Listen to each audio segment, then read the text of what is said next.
Romo, Bruder, Suster, Pater, Bapak, Ibu, Saudara-saudari sekalian, selamat malam.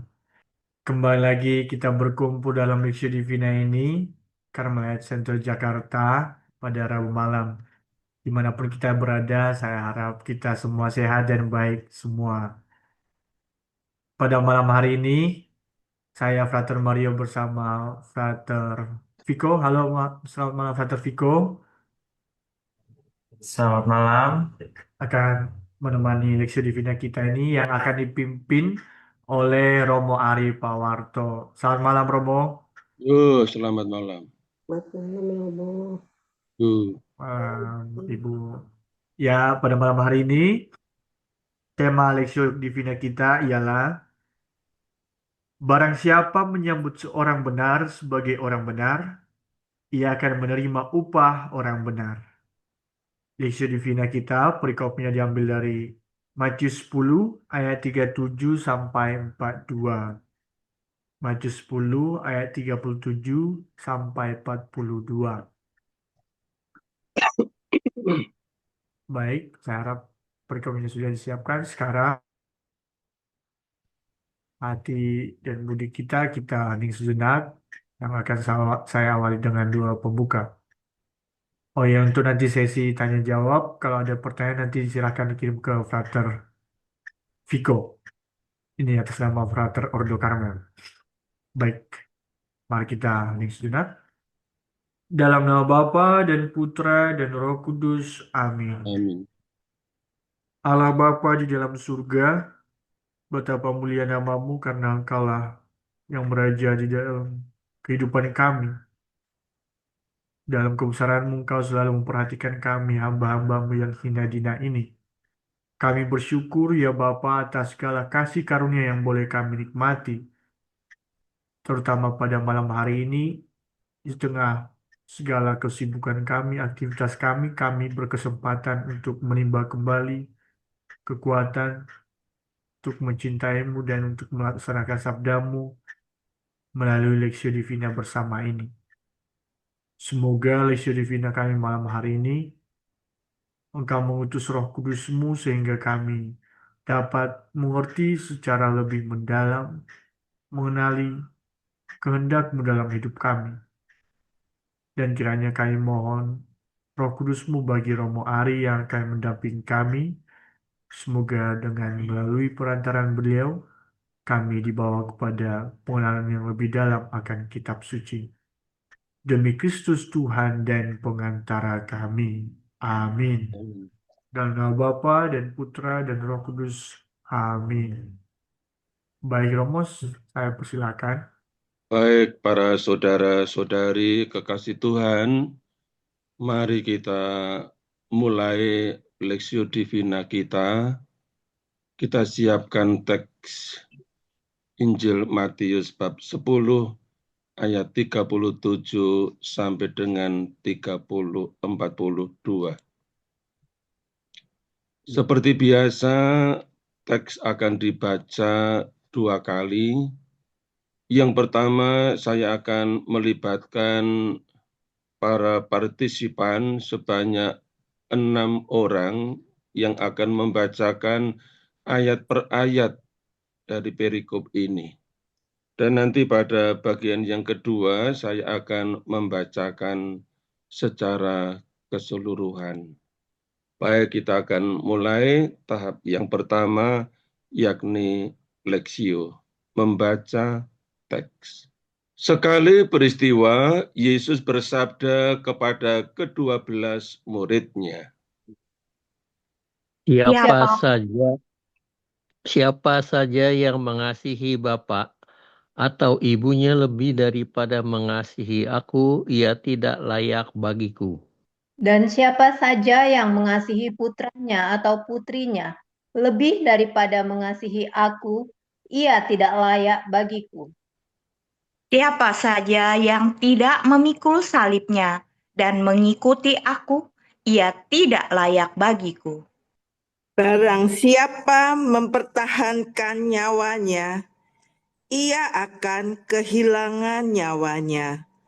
Dan barang siapa kehilangan nyawanya karena aku, ia akan memperolehnya. Siapa saja yang menyambut kamu, ia menyambut aku. Dan siapa saja yang menyambut aku, ia menyambut dia yang mengutus aku.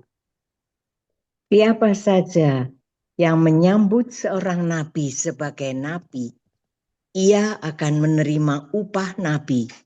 Dan siapa saja yang menyambut seorang benar sebagai orang benar, ia akan menerima upah orang benar. Siapa saja yang memberi air sejuk secangkir kepada salah seorang yang kecil ini, karena ia muridku, sesungguhnya aku berkata kepadamu, ia tidak akan kehilangan upahnya. Baik, saudara-saudari, kita hening sejenak. Biarlah sebagian dari sabda Tuhan yang telah kita bacakan atau dengarkan tinggal dalam relung hati kita. Baik, saya akan membacakan secara keseluruhan perikop ini. Sekali peristiwa, Yesus bersabda kepada ke-12 murid-Nya, "Siapa saja yang mengasihi bapa atau ibunya lebih daripada mengasihi aku, ia tidak layak bagiku. Dan siapa saja yang mengasihi putranya atau putrinya lebih daripada mengasihi aku, ia tidak layak bagiku.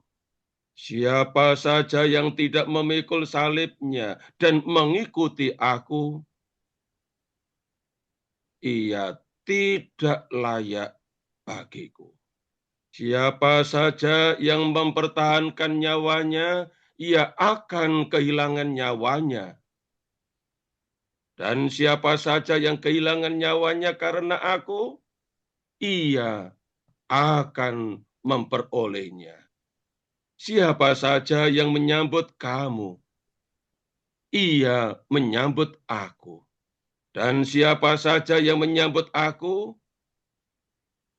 ia menyambut dia yang mengutus aku. Siapa saja yang menyambut seorang nabi sebagai nabi, ia akan menerima upah nabi. Dan siapa saja yang menyambut seorang benar sebagai orang benar, ia akan menerima upah orang benar. Siapa saja yang memberi air sejuk secangkir saja kepada salah seorang yang kecil ini, karena ia muridku, sesungguhnya aku berkata kepadamu, ia tidak akan kehilangan upahnya. Demikianlah sabda Tuhan. Terpujilah Kristus. Para saudara-saudari kekasih Tuhan, mari kita lanjut ke pemahaman teks. Kita ingat bahwa Lexio Divina bukanlah pendalaman kitab suci. Maka baik jika nanti Bapak, Ibu, saudara-saudari tidak hanya menyampaikan pertanyaan untuk dijawab, tetapi juga bisa berupa komentar atau sharing pengalaman bagaimana teks ini berbicara dalam kehidupan kita. Tujuan dari Lexio Divina atau memahami teks adalah membantu kita menemukan pesan teks, pesan Injil, supaya kita bisa menanggapinya dalam doa. Bukan untuk menjadikan kita lihai atau pintar memahami teks. Baik, teks yang hanya terdiri 6 ayat ini akan kita bagi dalam 3 bagian. Bagian yang pertama tentang pengikut Yesus dan keluarga. Ini hanya dibahas di ayat 37. Di ayat 37 ini Yesus berkata, siapa saja yang mengasihi bapa atau ibunya lebih daripada mengasihi aku, ia tidak layak bagiku. Dan siapa saja yang mengasihi putranya atau putrinya lebih daripada mengasihi aku, ia tidak layak bagiku. Jadi ayat ini berbicara tentang pengikut Yesus dan keluarga. Kata mengasihi dari bahasa Yunani philein, artinya suka. Namun dalam konotasi yang kurang positif. Saya ambilkan beberapa contoh, 1 atau 2 contoh dari kitab suci. Yang pertama, tentang apa yang dilakukan oleh orang-orang munafik. Dicatat dalam Injil Matius bab 6 ayat 5. Dikatakan dalam teks ini. Orang-orang munafik suka mengucapkan doanya dengan berdiri dalam rumah-rumah ibadat supaya dilihat orang. Nah, ini motif dari doa mereka, bukan membangun relasi dengan Allah, tetapi supaya mereka dilihat orang, bahwa mereka kelihatan suci, kusuk berdoa. Mereka bukan orang-orang yang mengasihi Allah. Mereka mengasihi kehormatan, mengasihi pujian dengan cara seperti itu. Contoh lain, masih dalam Injil Matius bab 23 ayat 6. Dikatakan dalam ayat ini bahwa para ahli Taurat suka duduk di tempat terhormat dalam perjamuan dan di tempat terdepan di rumah ibadat. Motifnya sama, supaya mereka dihormati, dipandang terhormat, maka mereka suka duduk di posisi itu. Ini contoh tentang mengasihi diri sendiri, bukan mengasihi Allah. Di rumah ibadat, bukan mencari Allah, tetapi mencari kehormatan bagi diri sendiri. Maka cara seperti itu bukan tanda bahwa mereka mengasihi Allah. Sambilkan contoh lain yang tidak dari kitab suci. Si Budi, ini nama samaran, kalau ada namanya Pak Budi tidak dimaksudkan untuk Anda ya.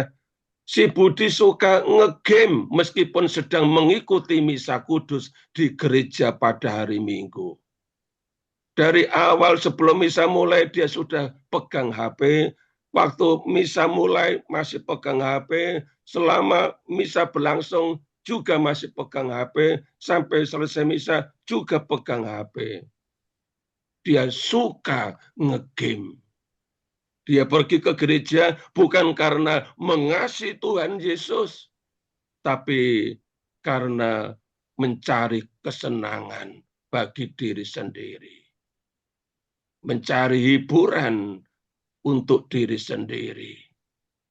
Nah, maksud Yesus lewat kata-kata yang disampaikan di ayat 37 ialah karena Yesus ingin agar dirinya menjadi fokus, menjadi pusat kehidupan, dinomorsatukan lebih dari mengasihi bapaknya atau mamanya atau anaknya laki-laki atau anaknya perempuan.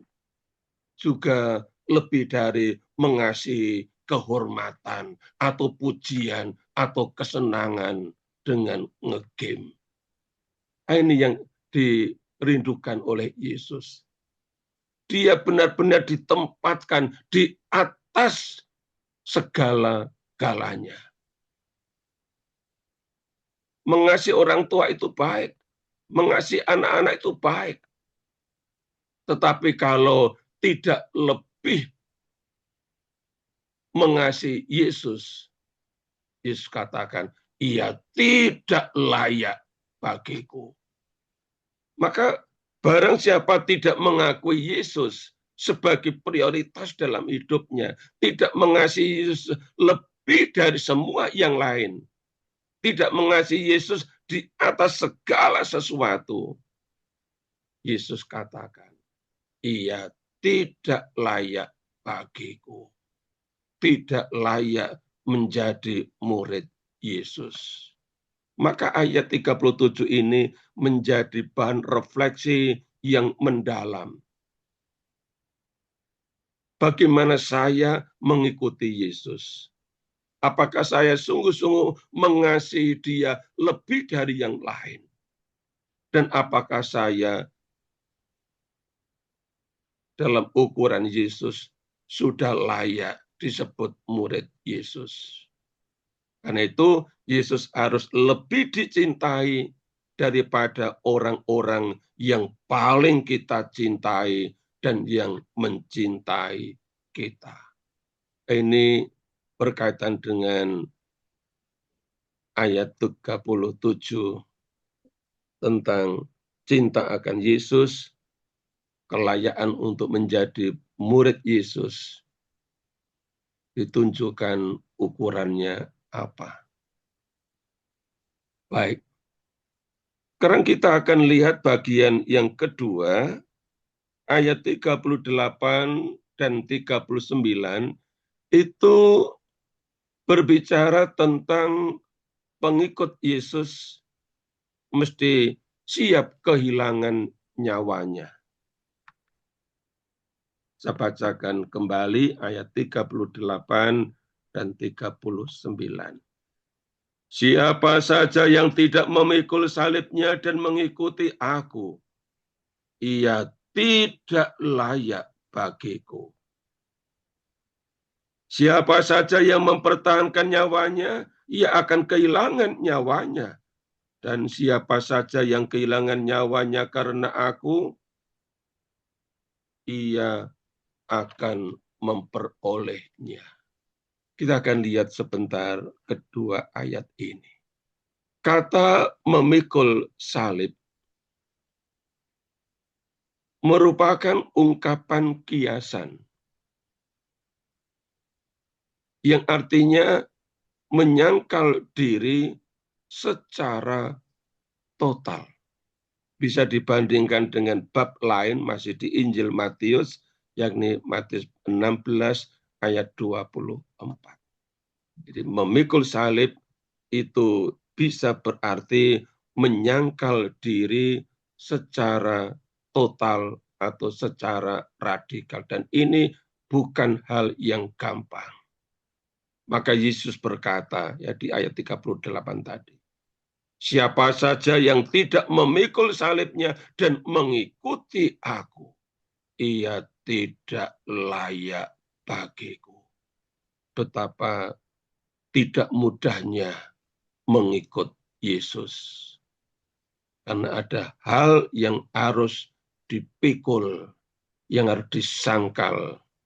Menarik Bapak Ibu Saudara-saudari bahwa di ayat 38 ini tuntutan memikul salib bagi orang yang mau mengikut Yesus itu dikaitkan dengan tuntutan mengikuti Yesus. Jadi tidak mungkin mengikuti Yesus tanpa memikul salib. Persis seperti yang dikatakan oleh Santo Yohanes dari salib. Tidak mungkin menjadi pengikut Yesus tanpa salib. Dua hal yang selalu bergandengan. Tidak bisa dilepaskan satu dari yang lain. Karena itu kedua tuntutan ini saling terhubung. Maka barang siapa mengikuti jalan Yesus, yang tidak lain adalah jalan penyaliban karena harus memikul salib, mesti juga siap menyangkal diri. Bisa dalam arti tidak lebih mengasihi bapak, ibu, saudara laki-laki atau saudarinya, atau kesenangannya. Maka jika hal ini bisa terwujud, ia boleh disebut sebagai seorang yang layak bagi Yesus. Ia layak bagiku, kata Yesus. Nah, kemudian di ayat 39, Yesus katakan, siapa saja yang mempertahankan nyawanya, ia akan kehilangan nyawanya. Dan siapa saja yang kehilangan nyawanya karena aku, ia akan memperolehnya, akan diganti. Nah, berbicara tentang nyawa, kehilangan atau mendapatkan, itu bisa berarti ganda, yakni bisa berarti hidup fisik, hidup badani, dan juga bisa berarti hidup sejati. Maka siapa yang berani atau rela mengorbankan hidup fisiknya demi kepentingan Yesus, atau dalam bahasa Yesus dalam ayat 39 tadi, karena Yesus, karena aku, kata Yesus, ia akan menemukan hidup sejati. Itu yang dikatakan di ayat 39 tadi, ia akan memperolehnya. Jadi ungkapan karena aku, karena Yesus, itu juga bisa berarti demi kerajaan Allah dan kebenarannya. Seperti yang dikatakan oleh Yesus di Injil Matius di bab 6 ayat 33. Di ayat 33 Matius 6 dikatakan, tetapi carilah dahulu kerajaan Allah dan kebenarannya, maka semuanya itu akan ditambahkan kepada. Sebab itu, hidup yang boleh dikorbankan harus memiliki motif yang murni, atau harus memiliki motivasi karena Yesus saja. Artinya, karena Allah yang menyatakan dirinya dalam diri Yesus. Itu yang harus menjadi background atau yang melandasi mengapa seseorang mau mengorbankan nyawanya karena Yesus atau demi Yesus. Dan itu yang dihidupi oleh para martir. Ada tak terhitung jumlah orang martir, ya, para martir yang karena Yesus, demi Yesus, demi cintanya akan Yesus, rela mengorbankan nyawanya. Dan mereka memperoleh kembali lewat dari pengorbanannya itu. Nanti akan kita lihat di bagian belakang berkaitan dengan upah dari orang yang telah berkorban atau mengorbankan hidupnya karena Yesus. Nah, semua itu bisa dikatakan siapa yang menempatkan hidupnya sendiri sebagai kepentingan utama, ia tidak pernah akan mengalami hidup sejati. Jadi, orang yang menempatkan hidupnya sendiri sebagai kepentingan utama, mencari kepentingan diri sendiri, ia tidak pernah akan mengalami hidup sejati, yaitu hidup karena kasih atau hidup di dalam kasih. Karena itu Rasul Paulus dalam suratnya yang pertama kepada jemaat di Korintus bab 13, yang mana dalam satu bab itu Paulus hanya omong tentang satu hal, tentang kasih. Nah, di ayat 5, Rasul Paulus bilang, kasih itu tidak mencari keuntungan diri sendiri. Maka orang yang mencari keuntungan diri sendiri tidak akan memperoleh hidup sejati. Baik. Sekarang kita akan beranjak ke bagian yang ketiga. Ayat 40 sampai dengan 42. Ketiga ayat ini mau omong tentang pengikut Yesus dan upahnya. Nah, di ayat 40, Yesus berkata, siapa saja yang menyambut aku, ia menyambut kamu, ia menyambut aku. Dan siapa saja yang menyambut aku, ia menyambut dia yang mengutus aku. Nah, kata menyambut secara etimologis punya makna yang lebih luas daripada sekadar menerima tamu, menerima utusan. Makna yang lebih luas itu adalah kesediaan untuk menaati sabda yang dibawa atau yang diberitakan oleh utusan Yesus secara eksplisit para rasul. Oleh karena itu Yesus menegaskan,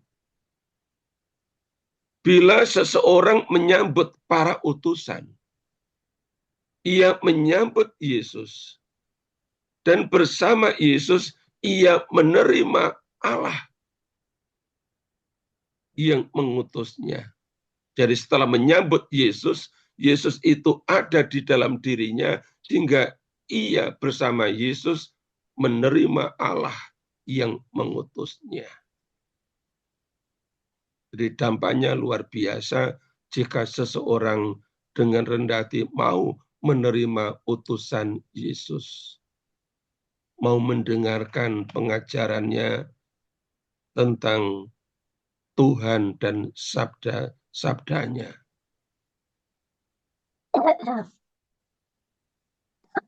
Kita akan lihat ayat 41. Yesus katakan, siapa saja yang menyambut seorang nabi sebagai nabi, ia akan menerima upah nabi.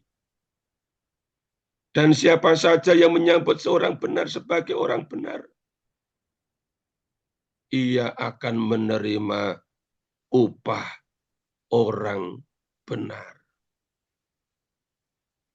Ayat ini mulai omong tentang upah, berkaitan dengan menyambut seorang nabi. Nah, yang dimaksud atau disebut sebagai nabi sedikit berbeda dengan nabi-nabi dalam perjanjian lama. Yang dimaksud adalah sekelompok orang dalam gereja Kristen. Juga kalau kelompok itu disebut nabi-nabi palsu yang muncul di zaman Yesus. Dalam Matius bab 7 ayat 15 sampai dengan 20, di sana dipaparkan oleh Yesus tentang hadirnya nabi-nabi palsu yang harus diwaspadai. Nah, apakah nabi-nabi itu palsu atau benar atau sejati? Dijelaskan oleh Yesus bahwa mereka itu dapat dikenal dari buah-buahnya, dari apa yang mereka katakan dan mereka buat. Kalau buahnya itu baik, perbuatannya itu baik, maka nabi itu baik atau benar atau sejati. Tetapi kalau buahnya itu tidak baik, menyesatkan orang, maka nabi-nabi itu palsu. Jadi di ayat 20 di Injil Matius bab 7, Yesus tegaskan bahwa dari buah-buahnya lah mereka dikenal. Apakah nabi-nabi palsu atau nabi-nabi sejati. Nah, orang yang menyambut seorang nabi sebagai nabi akan menerima upah nabi. Jadi upah bukan dalam arti menerima uang sebagai rekompensasi yang diterima oleh karena dia atau mereka telah melakukan suatu perbuatan baik, termasuk mewartakan sabda Tuhan. Upah itu tidak dalam arti menerima uang. Lalu kalau bukan dalam arti uang, apa maksudnya?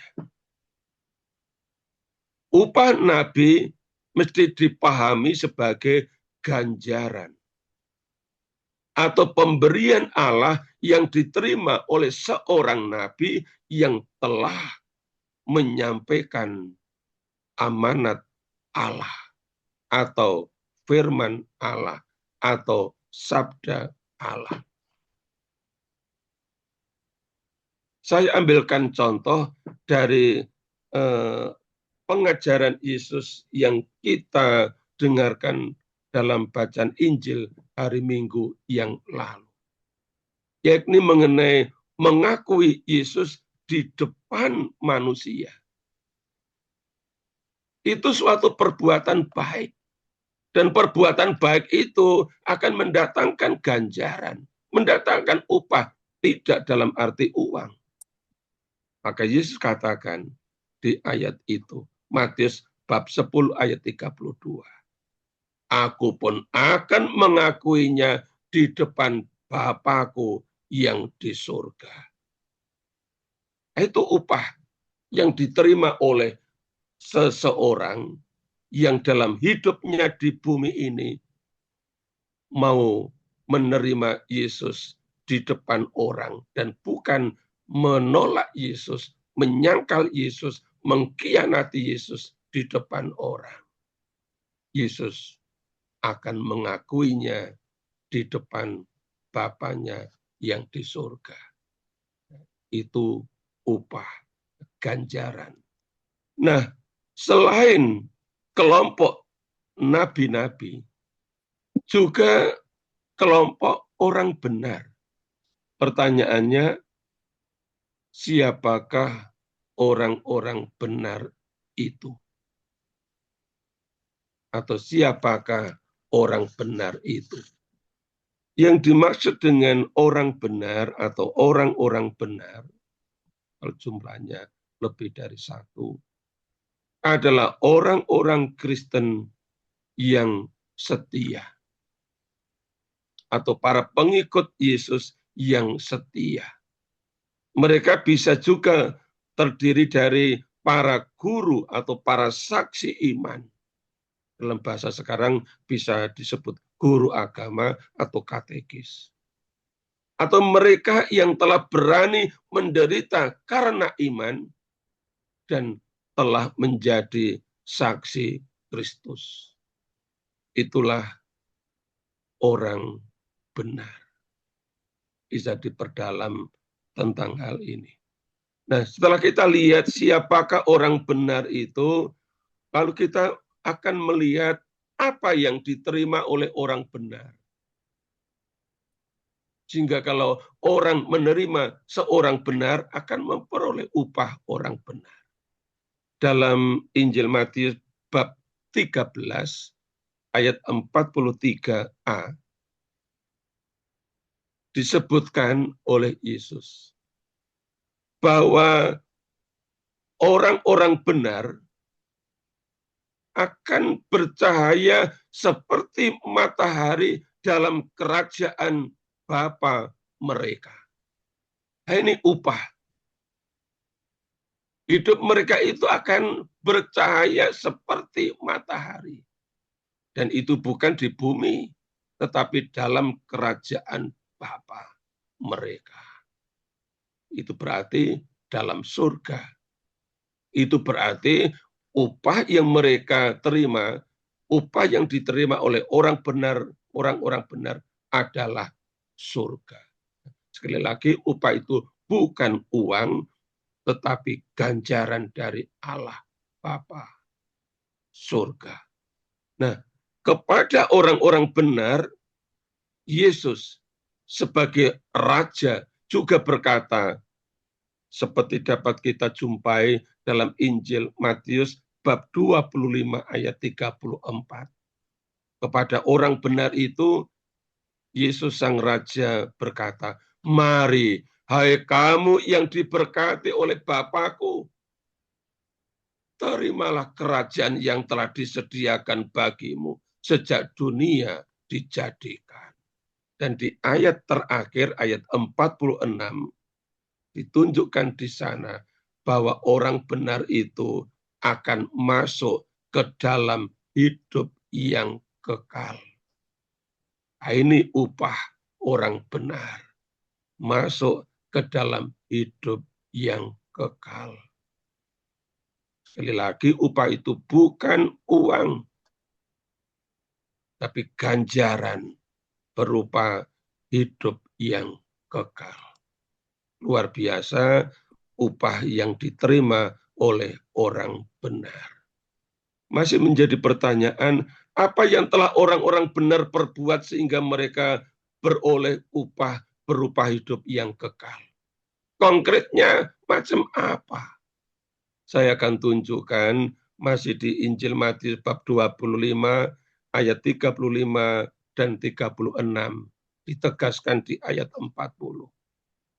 Yesus Sang Raja itu berkata kepada orang-orang benar, sebab ketika aku lapar, kamu memberi aku makan. Ketika aku haus, kamu memberi aku minum. Ketika aku seorang asing, kamu memberi aku tumpangan. Ketika aku telanjang, kamu memberi aku pakaian. Ketika aku sakit, kamu melawat aku. Ketika aku di dalam penjara, kamu mengunjungi aku. Lalu di ayat 40, aku berkata kepadamu, sesungguhnya segala sesuatu yang kamu lakukan untuk salah seorang dari saudaraku yang paling hina ini, kamu telah melakukannya untuk aku.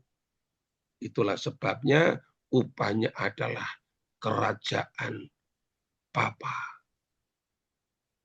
Hidup yang kekal dalam kerajaan Bapa atau kerajaan surga.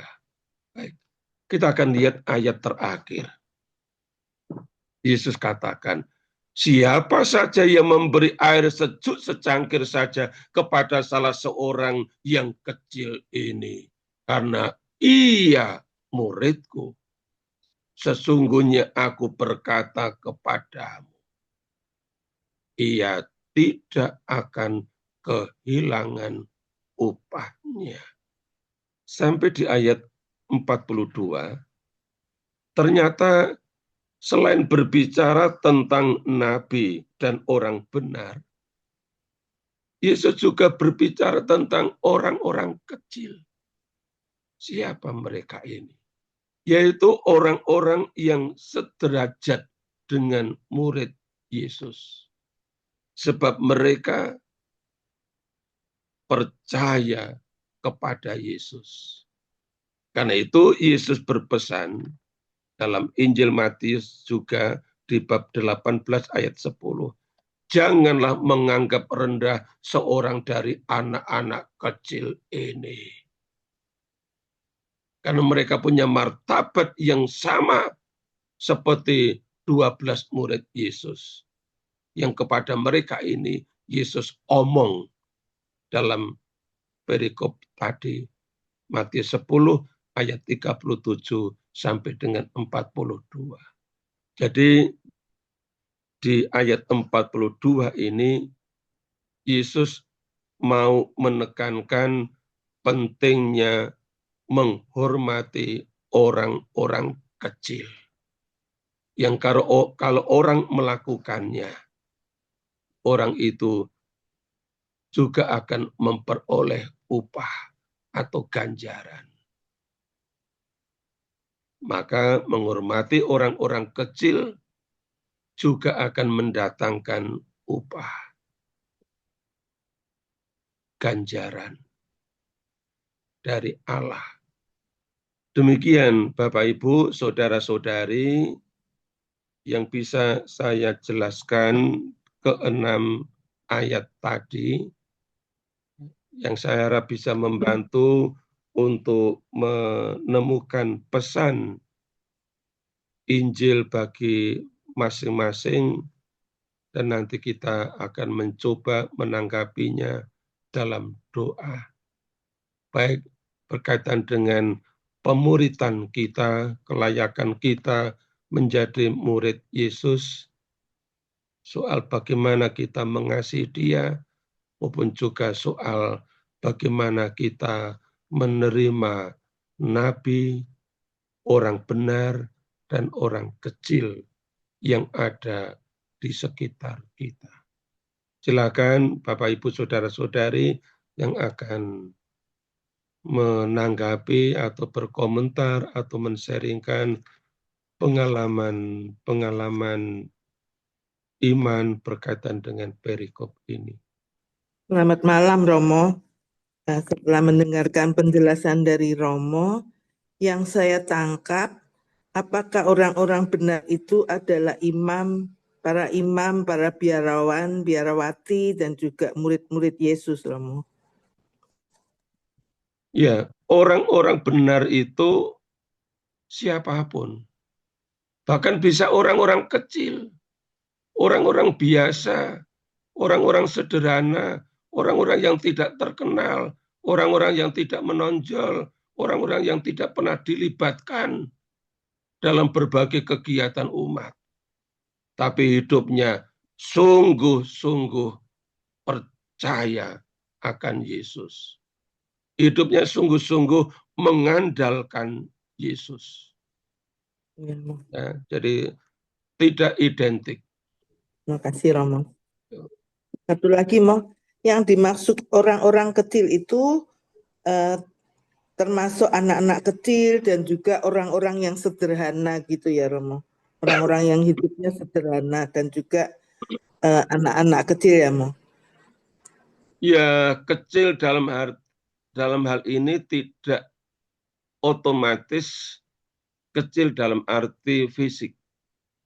Ya, sehingga dimaksudkan anak-anak kecil. Bisa saja termasuk anak-anak kecil, tetapi kecil lebih dalam arti simbolis ya. Artinya orang yang tua atau orang yang gemuk pun bisa disebut orang kecil.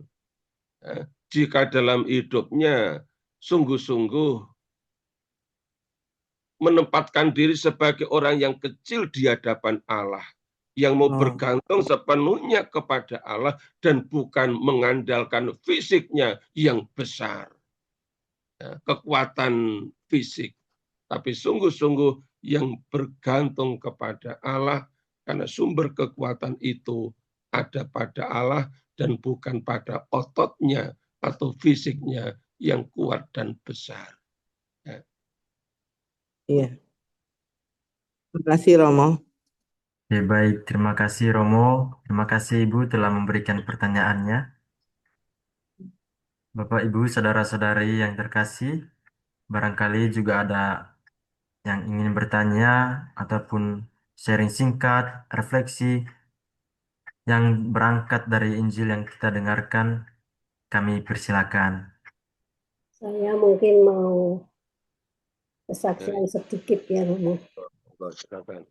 Betul atau salah nggak tahu, tapi menurut saya sebagai orang kecil yang memang tidak punya jabatan dan orang biasa, itu suatu hari kami mengadakan seperti seminar hidup baru dalam roh dari Malang ini pergi ke Sampit, Pulau Kalimantan, yang selama ini saya waktu itu belum pernah. Jadi waktu itu 98 tahun ya. Dan sekarang saya sudah 76 tahun. Jadi sebenarnya sudah terlalu lama. Tapi saya merasa waktu itu adalah utusan Yesus. Karena saya melihat buahnya, banyak orang bertobat dan kembali untuk ke jalan yang benar.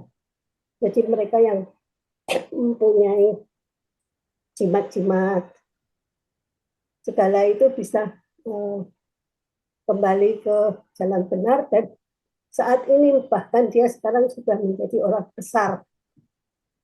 Ya, seperti itu. Jadi itu menurut saya sebagai orang kecil, kok ya ternyata dipilih Tuhan juga untuk melakukan sesuatu bersama Tuhan. Bukan sebagai saya sendiri, tapi memang Tuhan yang saya percayai dengan yakin bahwa Tuhan yang akan mengerjakan semuanya ini. Itu pengalaman saya, Romo. Terima kasih. Ya, terima kasih untuk sharing pengalamannya di saat pelayanan di Kalimantan Tengah. Terima kasih. Mungkin ada yang akan juga sharing berkaitan dengan pengalaman bagaimana kehadiran nabi atau orang benar atau orang kecil yang ternyata itu bisa mendatangkan upah yang dalam hal ini tidak dalam arti uang. Bahkan upah itu bisa diterima kelak, ya, berupa hidup yang kekal. Romo, mungkin saya boleh berbagi sedikit, tapi ini merupakan pergulatan saya sampai sekarang. Di ayat 38, siapa saja yang tidak memikul salibnya dan mengikut aku, ia tidak layak bagiku. Untuk saya pribadi, kita dikatakan memikul salib mungkin ketika kita berani masuk ke dalam pelayanan, ya Mo ya. Untuk saya pribadi, pelayanan entah di dalam keluarga, entah di dalam ya pelayanan di gereja gitu Mo ya. Dan untuk saya memikul salib saya pribadi itu mungkin memproses diri sendiri lewat apa yang harus dijalankan, apa yang harus dihadapi. Contoh yang paling sekarang saya gulati yaitu mengampuni. Dalam pelayanan seringkali terjadi ya mungkin ketidakpuasan, mungkin juga ada rasa iri ataupun penjagalan gitu ya. Entah saya sendiri juga merasa seringkali melihat ketidakadanya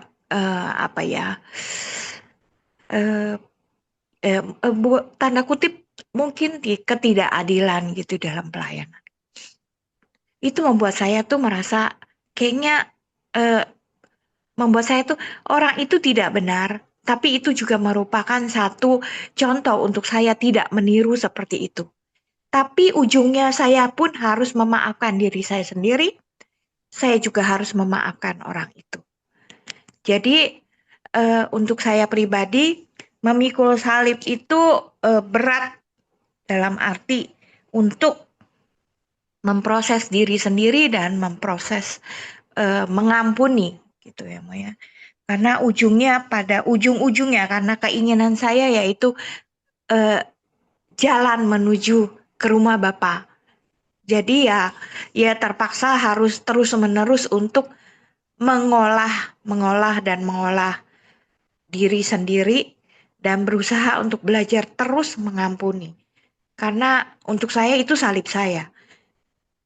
Ya pada ujung-ujungnya karena tujuannya mau pulangnya kelak di rumah Bapa, ya terpaksa ya harus terus-menerus mengambil sakramen tobat yang untuk saya tidak mudah karena rasanya seperti kebanyakan orang. Pengakuan di dalam sakramen tobat yang itu lagi rasanya juga satu beban untuk diri sendiri gitu ya Mo ya.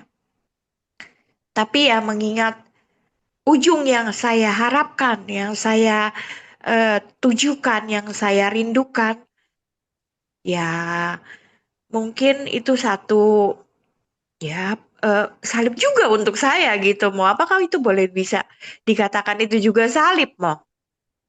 Sejauh yang dihadapi itu merupakan bagian dari proses pengolahan hidup untuk pemurnian diri, pemurnian hati, pemurnian motivasi yang dalam istilah santu yang dari salib itu via purifika, ya, jalan pemurnian, ya, dan jalan itu mesti ditempuh dan itulah salibnya. Bukan untuk dihindari, tetapi untuk dihadapi, untuk ditempuh demi pemurnian hati, demi pemurnian motivasi. Nah, itu sejauh dalam arti itu ya itu bisa menjadi sebuah salib yang bukan untuk dihindari, tetapi dihadapi untuk pemurnian diri. Jadi dalam hal ini salib itu memang bentuknya bisa macam-macam. Ya. Dalam pelayanan seperti tadi disaringkan, ya, bagaimana harus mengampuni, ya, tidak lain tidak. Jadi harus mengampuni dan ketika mengalami ketidakadilan pun juga mesti bisa mengampuni. Nah, itu ya salib dalam pelayanan. Tidak enak, tidak menyenangkan, bisa membuat tidak bisa tidur. Tetapi ketika sampai pada titik tertentu berani dan mau memaafkan, ya disitulah proses itu tadi berlangsung dan membawa diri pada happiness, kebahagiaan. Maka dalam khotbah di bukit Yesus katakan, berbahagialah orang yang dianiaya oleh sebab kebenaran. Jadi sudah melakukan yang baik, yang sudah melakukan yang benar, masih dicacat atau dicela, ya, masih diperlakukan secara tidak adil, ya enggak usah nangis, enggak usah menyesal. Ya. Nggak nangis Mo, cuman teriak ke Romo Ari. Maka dikatakan, karena merekalah yang empunya kerajaan surga. Matius 5 ayat 10. Itu upah yang akan diterima oleh orang yang berani dan mau memikul salib. Oke. Ya, makasih Mo. Ada lagi? Ini Romo, Ya. ada yang nulis refleksi singkat. Ini sebuah refleksi singkat. Saya akan bacakan saja Romo. Ya. Untuk saling mendapatkan upah, maka kita baiknya berinteraksi sebanyak-banyaknya dengan sesama, seperti memberi sukacita dan sharing pengalaman hidup bersama Yesus, supaya yang mendengar dan menerimanya akan mendapat upah sukacita juga. Sekian Romo. Yuk, terima kasih untuk refleksinya yang disaringkan. Ya, bagaimana? Jadi upah itu bisa juga dalam arti berkat, hidup yang memberkati orang lain. Ya. Para saudara-saudari, apakah masih ada yang mau bersharing atau menyampaikan refleksi singkatnya gitu? Oke, baik. Terima kasih. Sepertinya sesi sharing atau sesi pertanyaan kita cukup sampai di sini saja. Sekarang kita akan melanjutkan sesi selanjutnya dan saya akan serahkan kepada MC, Frater Mario. Baik, Bapak, Ibu, saudara-saudara sekalian, setelah kita mendengarkan pendalaman yang telah disampaikan Romo Ari, sekarang mari kita sejenak, kita renungkan sabda Tuhan ini, sembari kita mendengarkan instrumen pengiring. Saudara-saudari, setelah kita melewati tahap yang kedua, merenungkan pesan Injil yang diiringi dengan nyanyian tadi, mari sekarang kita masuk ke tahap yang ketiga dari Lexio Divina, yakni berdoa. Berdoa berdasarkan pesan sabda Tuhan tadi, kita menanggapinya dalam doa. Boleh ucapan syukur, boleh ucapan pujian, boleh juga doa permohonan, atau juga mungkin doa penyesalan, atau bentuk doa yang lain sebagai suatu respon, tanggapan atas pesan sabda Tuhan kita, Yesus Kristus. Mari kita tanggapi dalam doa-doa kita yang bisa diucapkan secara spontan, secara bergantian. Ya Tuhan, kami mengucap syukur kepadamu atas sabdamu yang telah kami bacakan, kami baca, kami dengar, juga kami dengarkan, serta kami mencoba memahaminya bersama. Kini kami hendak menanggapi sabdamu itu dalam doa-doa kami sebagai suatu luapan dari hati kami yang terdalam. Kiranya Tuhan berkenan mendengarkan doa-doa kami yang telah menaruh kepercayaan kepadamu.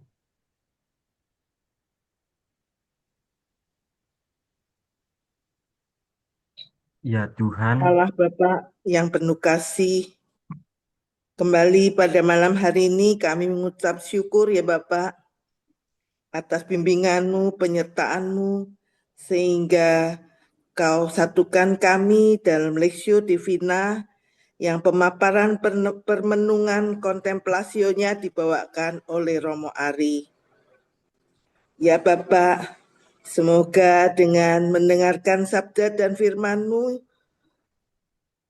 dalam Lexio Divina ini, kami menyadari betapa kami harus lebih mengutamakan Yesus di atas segala-galanya. Marilah kita mohon, kabulkanlah doa kami ya doa kami ya Tuhan. Tuhan. Ya Tuhan. Ya Tuhan, kami sadar akan kelemahan kami yang tidak mampu dan tidak bertahan untuk mengasihi sesama kami. Karena itu kami mohon berkat dan penyertaan-Mu.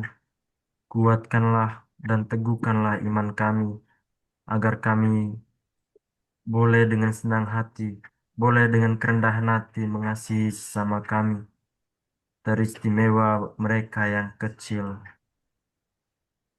Marilah kita mohon.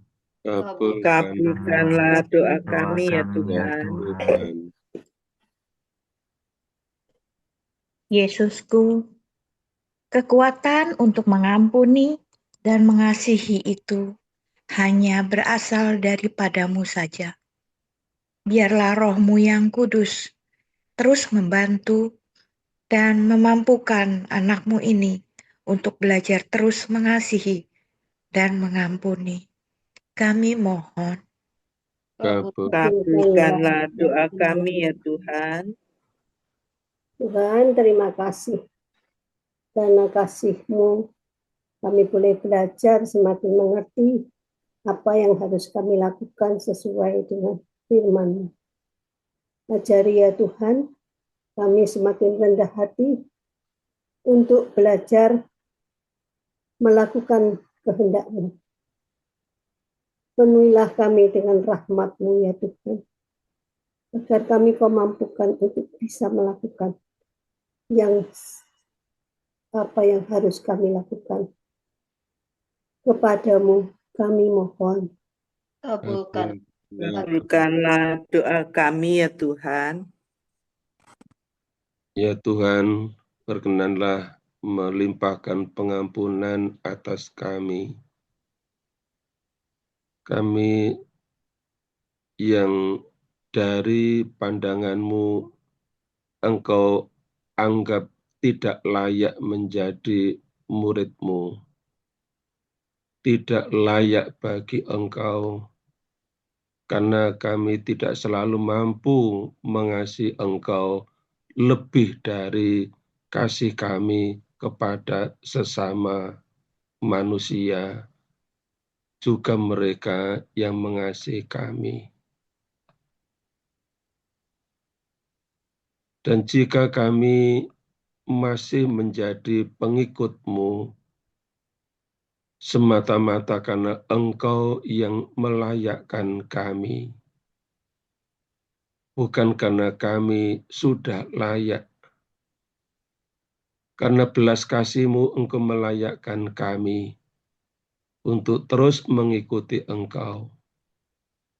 Maka kami mohon agar Engkau melimpahkan rahmat-Mu atas kami, sehingga kami setia untuk memberikan pengakuan iman akan Engkau sepanjang hidup kami, agar kelak kami pun juga diterima di dalam kerajaan Bapa.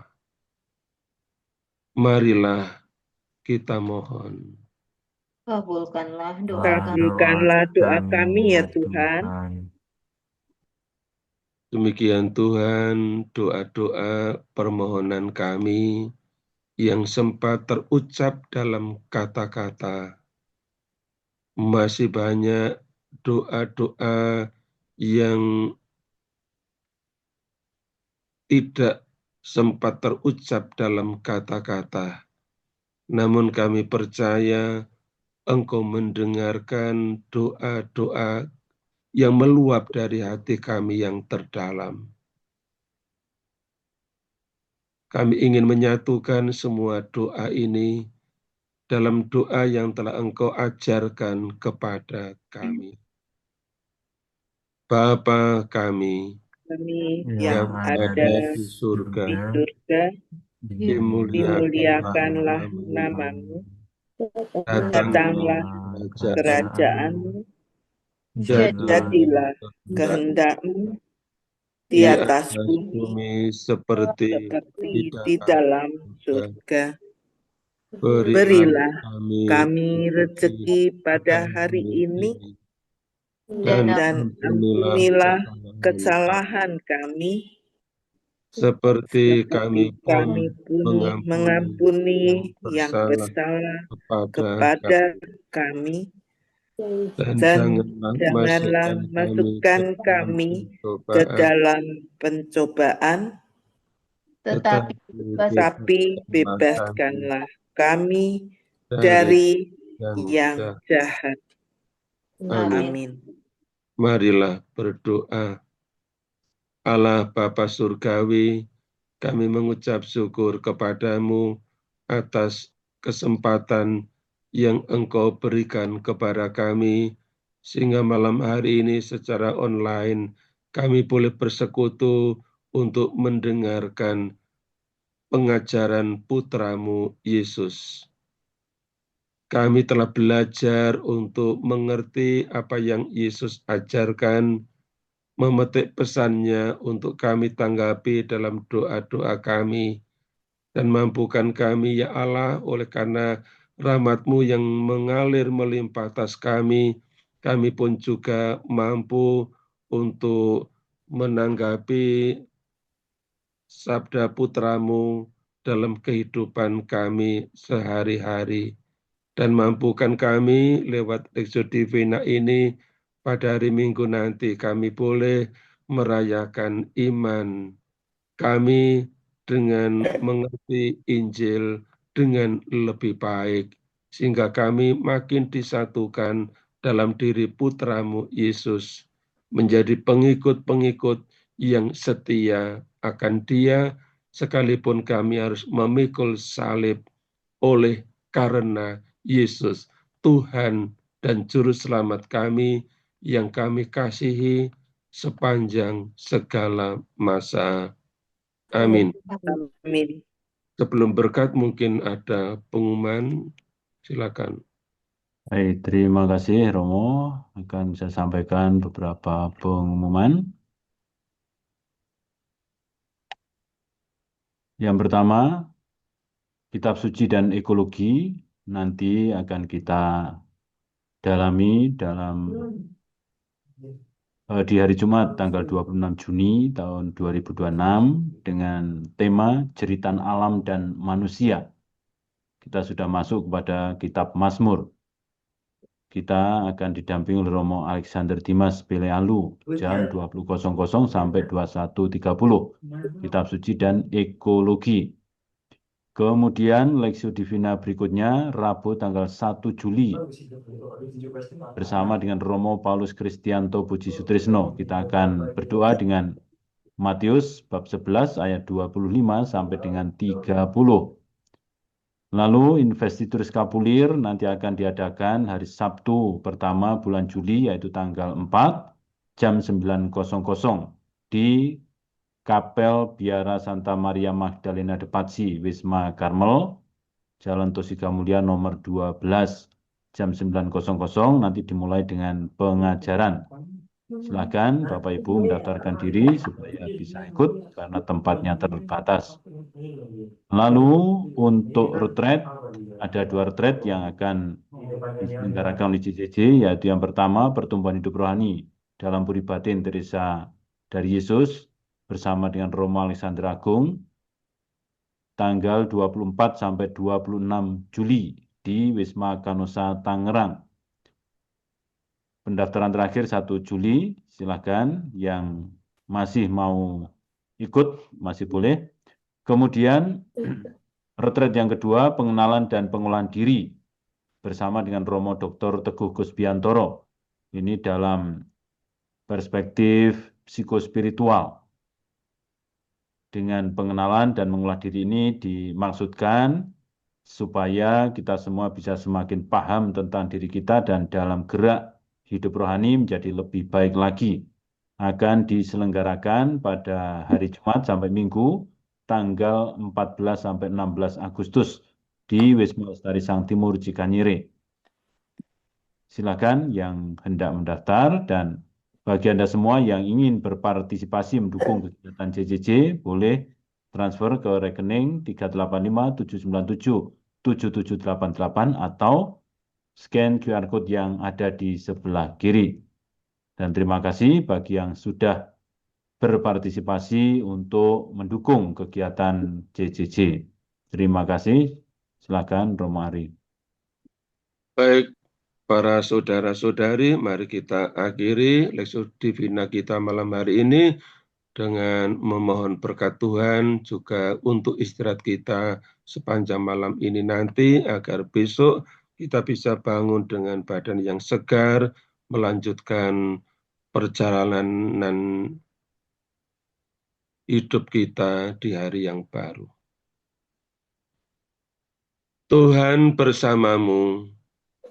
Dan bersama rohmu. Allah yang Maha Kuasa memberkati Bapak Ibu, saudara-saudari, segenap anggota keluarga dan komunitas, juga dalam istirahat kita sepanjang malam ini nanti, dalam nama Bapa dan Putra dan Roh Kudus. Amin. Amin.